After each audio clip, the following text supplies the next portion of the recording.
আসসালামু আলাইকুম। আমি এখন দাঁড়িয়ে আছি একটি আম গাছের সামনে। সেটা হচ্ছে এটা সম্পূর্ণ হিমসাগর জাতের আম। তো এই আমটা আসলে খেতে সুস্বাদু এবং সম্পূর্ণ ফরমালিন এবং ব্রিস্কিয়া মুক্ত। তো আমি প্রথমেই বলবো, আসলে যারা আম খেতে ভালোবাসেন এবং আমাদের কাছ থেকে আম অর্ডার করতে চান, আমার দেওয়া নাম্বারে আপনারা কল করুন অথবা ইনবক্স করুন। তো আমি কথা না বাড়িয়ে আমের আমগুলো দেখাই আপনাদেরকে। আপনারা যে আমগুলো দেখতে পাচ্ছেন, এই আমগুলো আসলে হিমসাগর জাতের আম।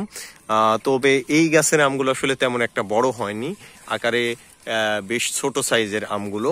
তবে এই আমগুলো আসলে খেতে অনেক সুস্বাদু এবং আমগুলোতে পরিপক্কতা চলে এসেছে। এই আপনারা যে আম দেখতে পাচ্ছেন, এগুলো সম্পূর্ণ পরিপক্ক আম। এগুলো জাস্ট ভেঙে 2-1 দিন বাসায় রেখে দিলে এটা পাকা শুরু করবে।